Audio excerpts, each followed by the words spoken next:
4 people went out. They were party hunting. They got on a group of elk. There were 4 of them. They spread out and they just kept firing. It was estimated that they fired over 100 rounds. In North America, wildlife officers estimate that criminals kill as many wild animals and fish as legal hunters and anglers. Poaching robs legal hunters, wildlife watchers, and taxpayers of a publicly owned resource, and it muddies the reputation of legitimate hunters. Well, poachers make people that are good hunters look bad. They give the good hunters a bad name.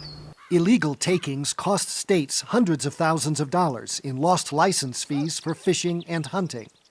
To crack down on wildlife poaching, states deploy tactics you might see on a popular television crime series. As far as the DNA testing goes, yes, we have all the capabilities that a human crime lab would have.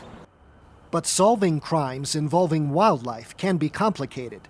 Unlike human labs, wildlife forensics handle samples from many species, ranging from bears to bighorn sheep and birds. Cases sent to this lab at the University of Wyoming in Laramie come from many western and midwestern states, and what the forensic scientists find can make or break a case. The ones that we get are the ones that are going to fight, that are going to plead not guilty, or the real heinous crimes. When evidence arrives at the lab, specialists inspect samples carefully. They're looking for bits of blood and tissue they can swab for extracting DNA, evidence that can link a drop of blood on a saw or an arrow to an animal carcass left in the field. When there's no blood or tissue, investigators can still extract DNA from other sources. They can use shavings from an antler or hair from a hide.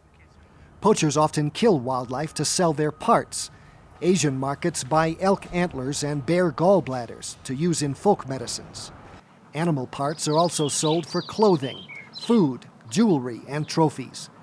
But some poachers kill just for the thrill of it.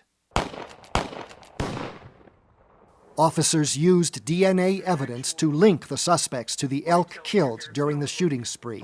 They had abandoned essentially 8 of the 10 carcasses that they had shot.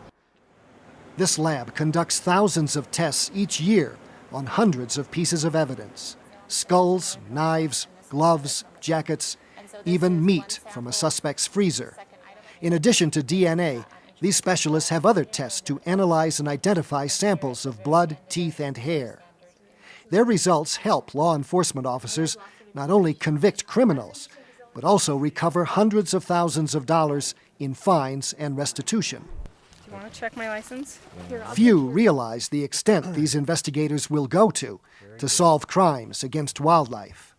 I've seen forensics done in like regular crime cases, but I actually wasn't aware that they would do that for poachers too.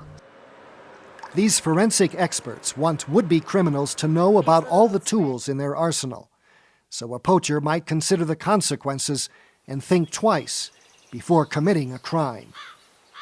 For This American Land, I'm Gary Stryker.